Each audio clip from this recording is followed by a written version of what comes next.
Hey guys, this is Kirop speaking, and in today's Little Dev Update we are going to take a look at a few things, and just a few things, because otherwise it will not be a Little Dev Update.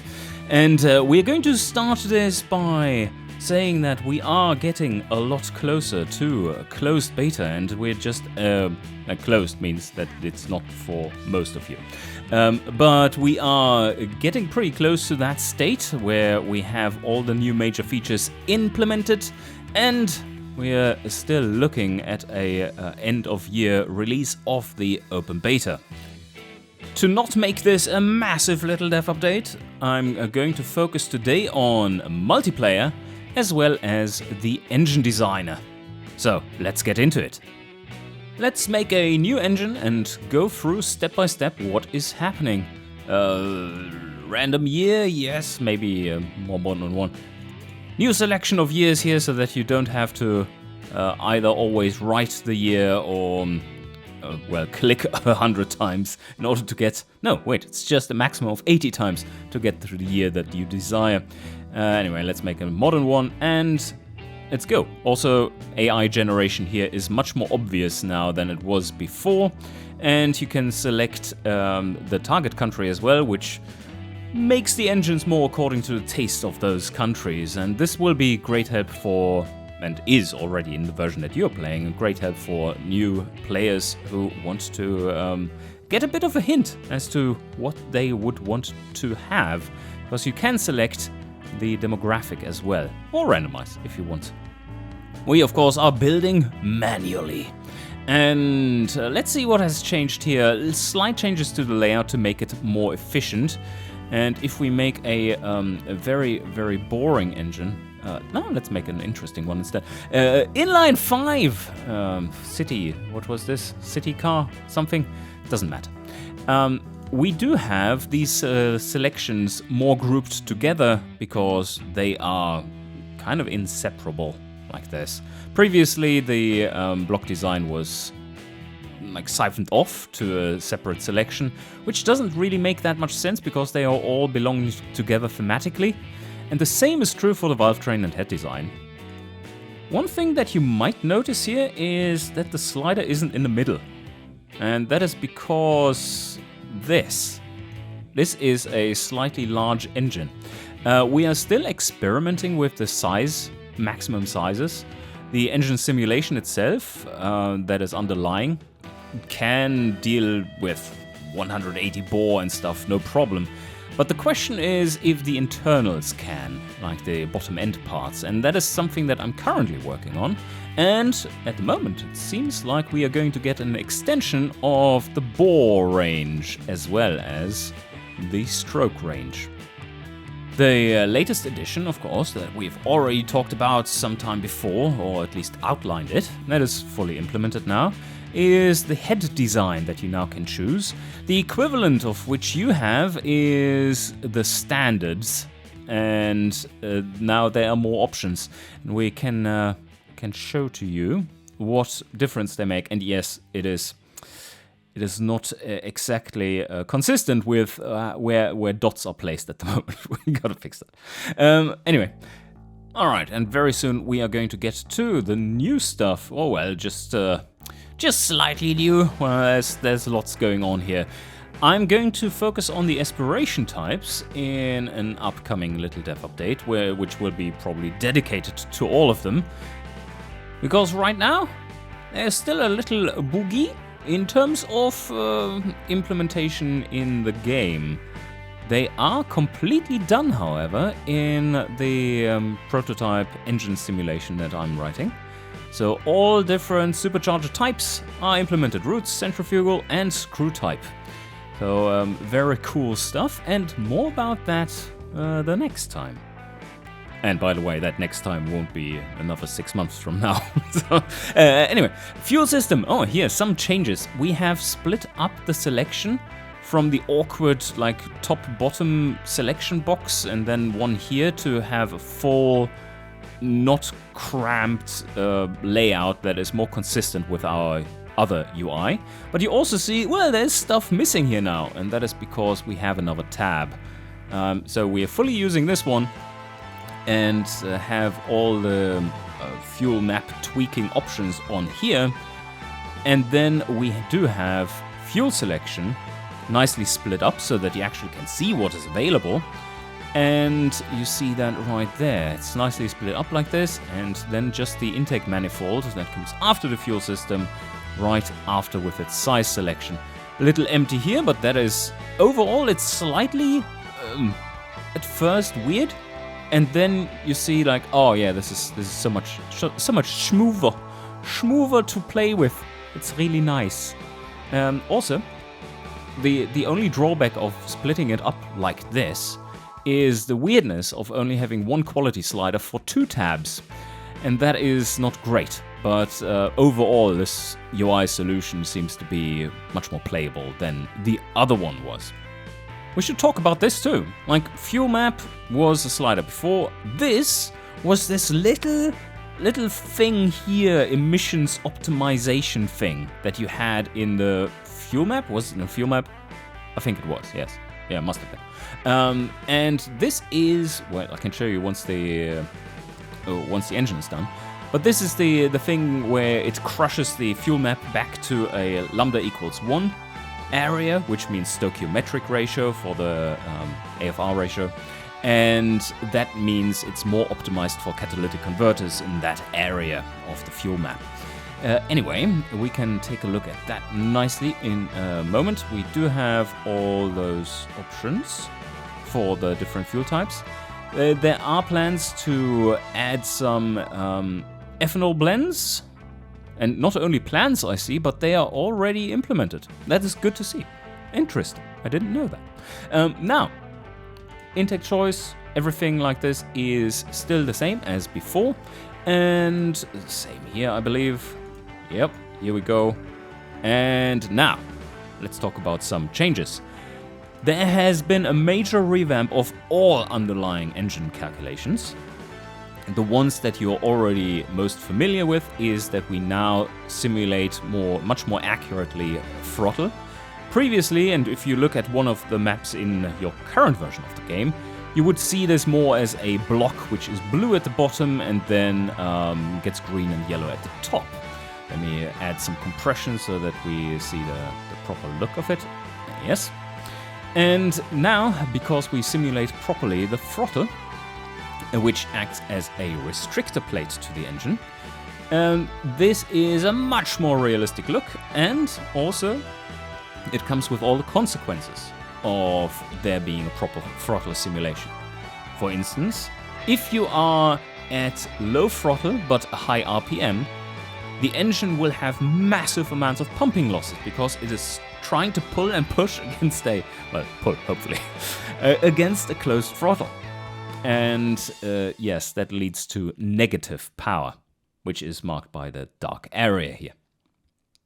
Also, this gives much more realistic rev behavior, hopefully translates well into BeamNG as well, which is going to have all of these new maps. Yes, you heard that right, we are trying to transport over to BeamNG not only the kind of mechanic they use, which is the maximum torque power curve, and then they fudge the rest of the throttle settings from there.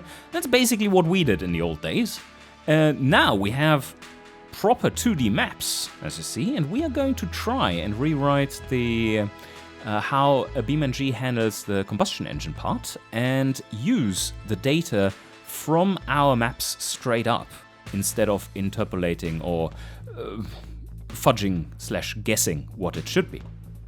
So let's get a quick tune for this engine. It requires a little bit more manifold size. We can give it to that, like this. Slightly less header size there, green one, and slightly lower exhaust. Exhaust size is now much more granular and less granular and has an extended range because now you can go down all the way to 1 centimeter of size.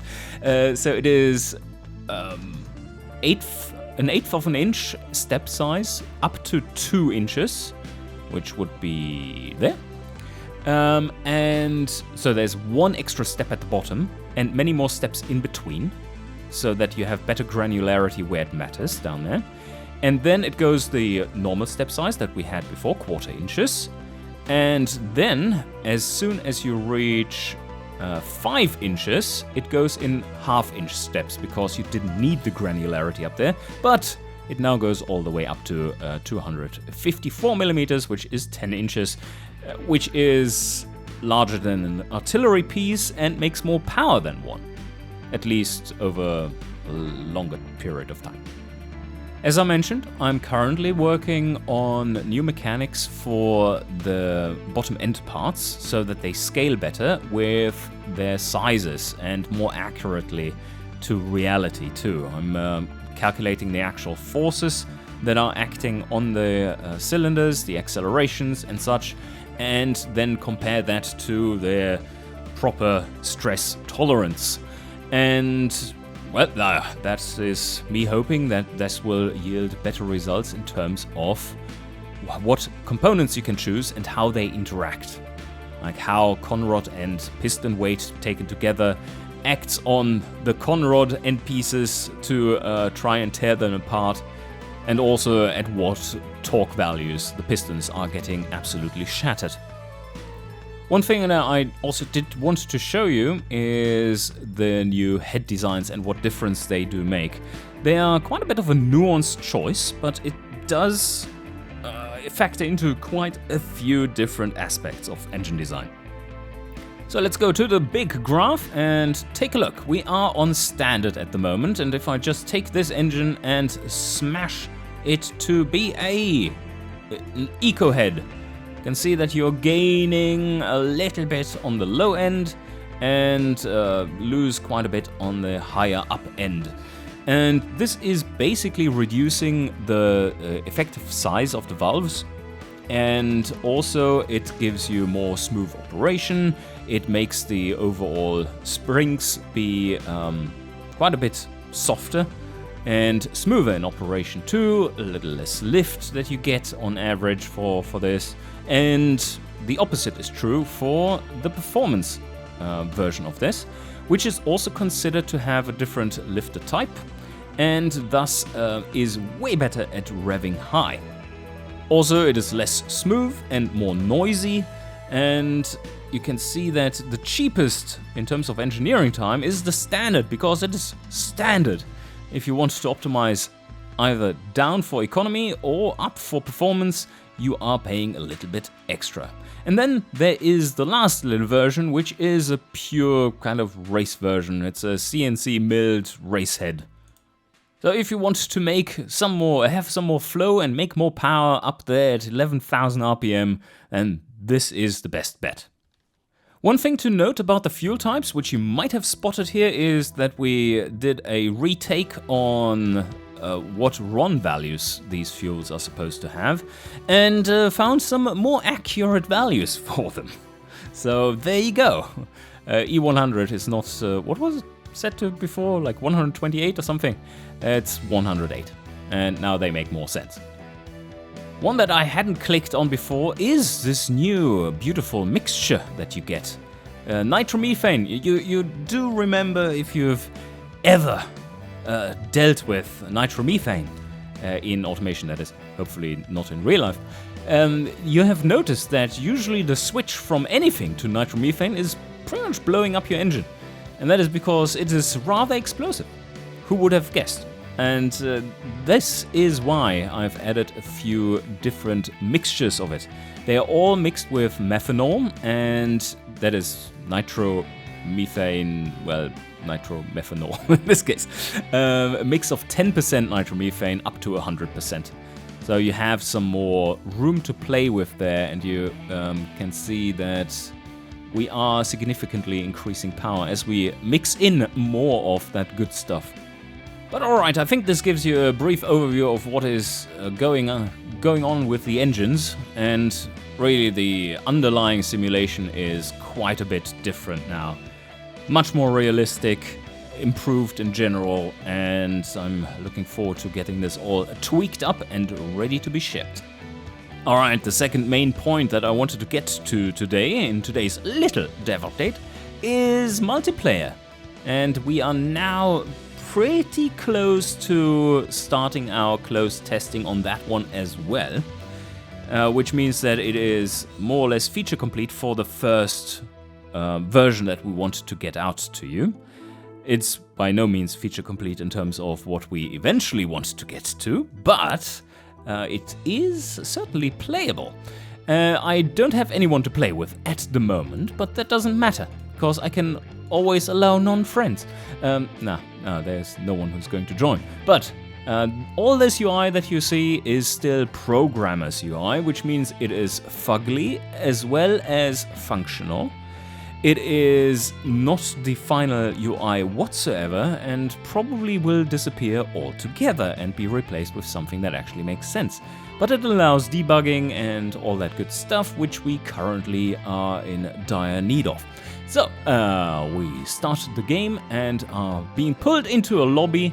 I do have my server ID right there. The network clock is frantically trying to synchronize with myself, and I have a ping response of 33 milliseconds to myself. Now, that is to the Steam server, because we are running on Steam servers. Alright, you ready? Well, this is, what you're seeing now is basically the custom game UI, or the principle behind it is the custom game UI, which lets you make all kinds of scenarios, which is currently deactivated, because what you're going to be able to play is twofold. Engine scenarios that are one of those 5 presets in difficulty, and they're completely randomized, or car and engine scenarios where you build a full car along with its engine, and also with 5 different difficulty ratings. Let's do an engine first and go with a hard one. That is 5 scored stats, 2 requirements, and 4 minutes of time. Sounds about right, but we do have a little trick up our sleeves for debugging purposes. I do see the scenario definitions beforehand, so I can react to that. It does require a supercharged engine, which currently isn't all that great working. It's still a little buggy in the current implementation. The simulation is in for the most part for superchargers, but the latest version of it, which has lots of fixes to it, is not yet. So I'm going to select a different one where we don't have to build a supercharged engine. And there we have it. That's looking good. All right, what do we need to make? So basically this is working the following way. It is generating a country, randomized between the 5. It is selecting a random demographic. You're asking, like, why demographic? Why has an engine a demographic? This is quite simple. It is for multiplayer scenario balancing, or so that these stats most of the time make sense.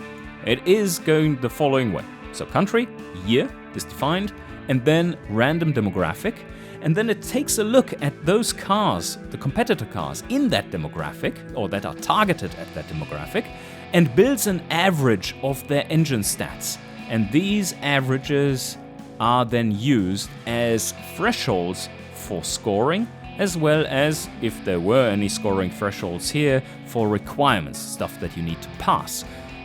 From experience and testing so far, that is actually working pretty well, and usually gives you scenarios that are challenging to the point of the difficulty, or pointing at the difficulty they are in. These stats are then multiplied up or down depending on the difficulty that you have selected. If we're playing hard, it's a 1x multiplier, so we get the actual average. Loudness less than 66 is certainly not difficult to attain, and 29% weighting of that is nice, because that means, well, basically everyone would get a high score, wouldn't they? For this one, at least. Let's see, engine production units, engine material costs, and reliability are asked, and lots of torque. So it's a very American engine. Yeah, I can see that. Okay, and it needs to be a boxer. Cool, are you all with me?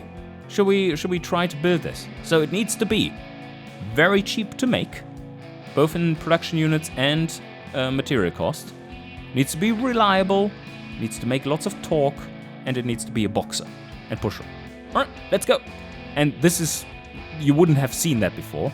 The time you see it is now. If everyone readies up, oh god, we have to wait for that fucking Kirov again. Here we go. All right. Yeah, so you have a little timer here. You can read. Oh my god, I'm so stressed. I'm so stressed. Oh, so stressed. Oh, so stressed. And now, come on. Now we can start building. We select the boxer 6 and we wanted to go pretty big. We are in modern times. You have the timer there and there. This is showing you the current scenario stuff. You can expand it here and just take another look in written out terms. You see the stats in the tooltips here and what is required of you, your current rank and top score, and now you're getting nervous for the time. And we just make a big engine, don't we?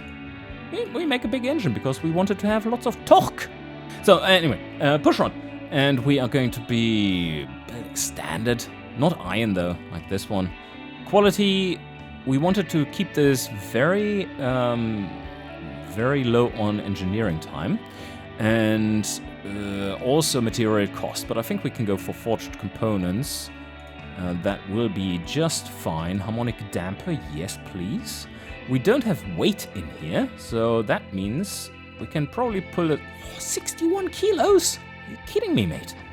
Like this. Oh, wait a sec. Let's lower this a little bit for the engineering time. Probably can aim for 11, 5 or 12, 40. Yeah, middle-ish cam looks good. Did we select the pushrod head? We did. Good.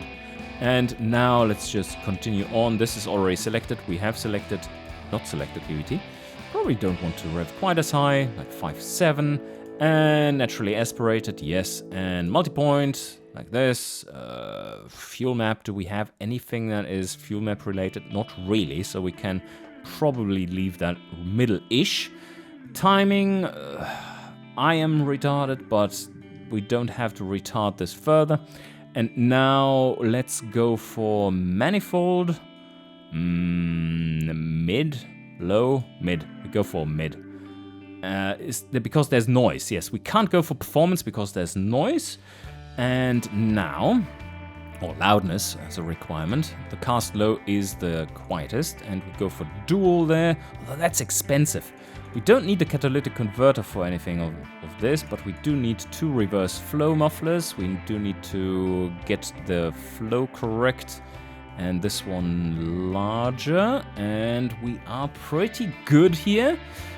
We are high on material costs. We're getting a 5.5% penalty to our overall score, but I have surpassed 1,000 here. That's good. Let's see if this is going the wrong direction. Yeah, okay, it wants to have more torque. And we can probably give it to... You can also get the current rank here.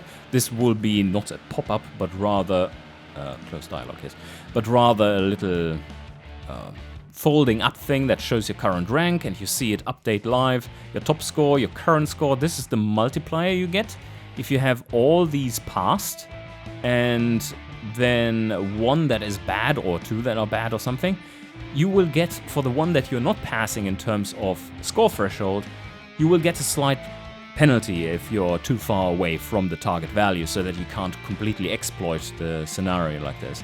These are hard limits, so you do have to have those selected or met in terms of score. And yeah, so that was a pretty quick build, as you saw. And we had some time left over to do some tweaking. Alright, and once the scenario is done, which is now, you do get the final standings and compare to all the others who have played that scenario along with you. And you will see when you achieved that high score as well. That is the tiebreaker. If you have the same score, then the one who got it faster within the scenario is the one who takes the cake. And yes, that is basically how it works. Now, let's do the same thing for a car scenario.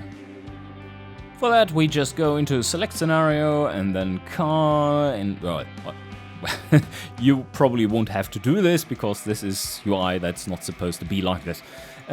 We're also playing this on hard, and we have a total amount of time of 9 minutes for the car scenario, while for the engine scenario you only had 4. of course, there's more stuff to select. Also, this gives us the opportunity to take a look at some of the changed UI for the overall flow of building a car. This is not multiplayer only, but also sandbox and campaign and everywhere. So let's take a look at that real quick. This one is kind of funny. Okay.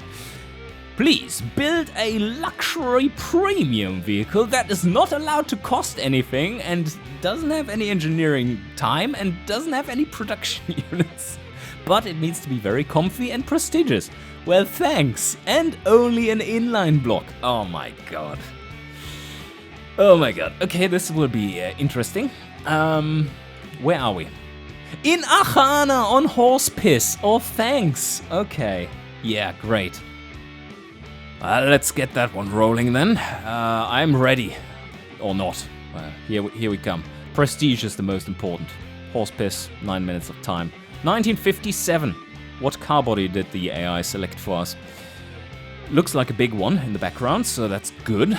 It needs to be dirt cheap, and engineering time needs to be low. Yes. So we are going to pick, well, steel, aluminium. Yes. And then, are we going to go with space frame then? Better than ladder. But this is 9, this is 9 as well. No, we can't go fiberglass, that would be hilarious. We are going for front longitudinal. Can't afford double wishbone here, but independent suspension it should be.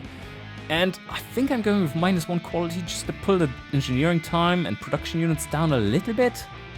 Yeah, let's do this. Oh no, we are already at negative body quality to start with. My god. It is randomizing the tab quality, or tech pool rather, for all tabs. So you are going to have some surprises there. On easier difficulties, they tend to be positive. On hard difficulty, they are around 0. And on master difficulty, they tend to be negative. Anyway, we are going... Oh, this is not great, is it? Something like this, and probably a little longer first gear so that we don't get massive amounts of wheel spin. We can't afford a clutch dynasty. And now we are going to the engine. Inline 6 it was. Let's make it a big one. Chunky! Oh, it doesn't fit. 1000 there, yeah. 4 liter, it's fine. We did need to have inline block, but nothing else. That's okay. And now, what do we go for? Not an... aluminium head would be nice for the RON. They are better for the RON rating because we only have horse piss after all. But now time is running away, and wait a sec, we don't really care about... This is still a bug. Right, this is still a bug.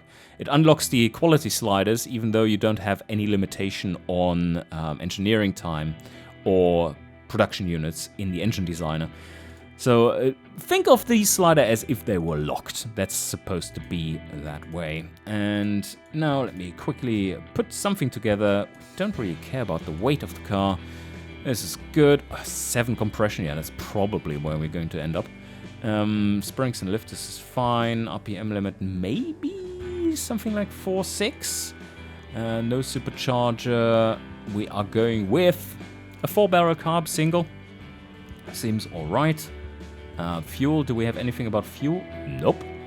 So that's fine. Let's go with slightly enriched. And, oh, we have to pull down the quality here. This is expensive. And now, standard low. And low there as well. It needs to be quiet. And these don't look too bad. So a little bit more there. A little bit down with this one. Carb size needs to come down. Like that. And we have a decent-ish solution. Let's quickly jump forward to the car. Radial, we have still 5 minutes 40. This was a decently fast build. I'm quite slow at building these, I've noticed, compared to some of our internal testing that we've done. I'm finishing 2 minutes after everyone else, but my first solution tends to be reasonably good. Anyway, so we go with slightly larger rims and tires. We can already do, even though they cost a lot, What would that be? No, we're not saving that much with her. Okay. Fair enough. I think that's what we're going for. Luxury premium demographic. Yeah, we're not there yet. So front, this, and probably don't need quite as much. But rear brake force, something like this. Front brake force, maybe 115 or so as a starting point. Cooling airflow, reliability. They don't care about reliability. They care about prestige. Prestige is top speed, so don't do that. 4 seats. Whale penis leather? Nah, we can't afford whale penis leather. Let's go with luxury and how much? Yeah, that's fine. Negative quality too. Oh, thanks. We do want to have recirculating bore. It's cheap. Cheap and nasty.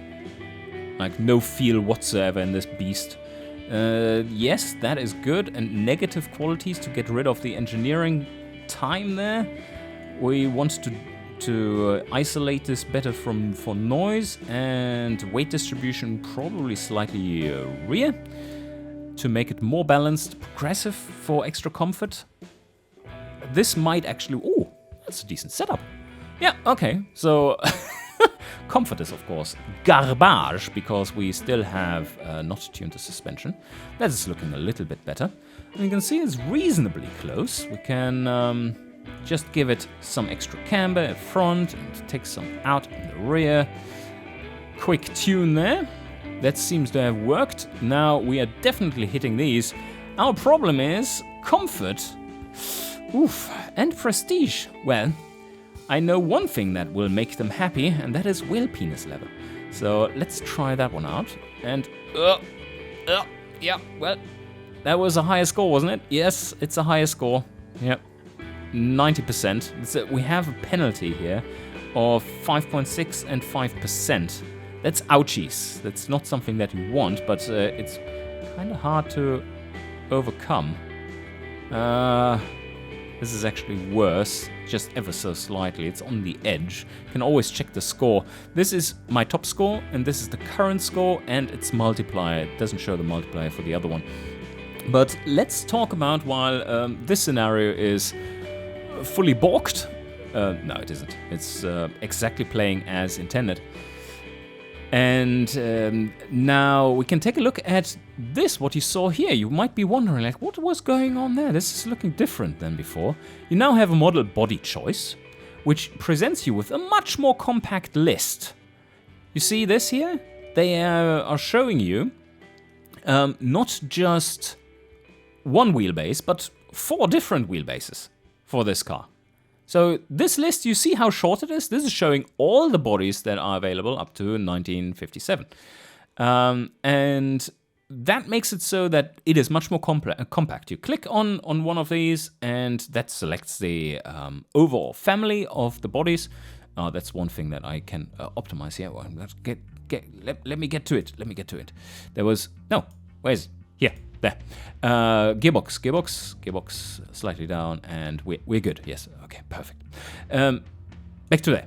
So, model body choice, chassis choice, and yes, you're complaining about the brakes. Come on, guys. Take it easy now. I know the brakes suck. They're not tuned. Like this. Okay, are you happy now? Like this? Okay, we're good now. Okay, good. Let's go back. So, first you select the model body. Then you do your chassis choices, just like before. But then you are getting to the first part of the trim designer, which does include the drivetrain. You select your drive type and gearbox and stuff, and that allows us to tell you exactly what engine would fit or not. No longer will you run into the issue of putting in an engine and then notice, oh shit, this thing doesn't fit. Instead, you will know all that already when you get here. Then you get out of it, and you only have to finish off the various trim bits. The overall flow of this also allows us to then have your body selection be separate from the model selection and happening before you get to the engine, which is why we can say how large the engine bay is. And we can tell you which engine configurations or layouts or drive types and everything will go in there. So all is known before you get, or all in terms of size is known before you get to the engine designer. So a big change in the flow of things, and so far in testing it feels a lot smoother because you no longer run into those issues that were naturally occurring because you were building an engine without having complete information, and you would have to like jump back and forth to make changes much more often than you would have to do now. But yes, again, you have seen roughly how that works. We are planning on having an observer mode as well, so that you can watch other people play. And yes, so let's head back to the main menu and just quickly check out the sandbox version of the cars. And let me show you how we are selecting in some more detail here. This is, wait a sec, what year did I choose? 2004, that's nice. Alright, so you have this list, which is way more compact than before. Let's, for instance, take a look at this one. You can see now, oh, yeah, this one has a lot of different wheelbases, doesn't it?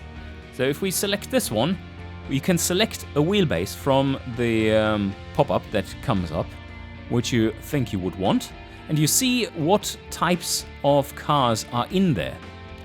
Massively shortening this list, which is, I can't even remember, we have over 3,000 different car bodies, and that tends to be a lot of scrolling. So instead of having pages upon pages upon pages upon pages that you scroll through, you now have them all mostly combined.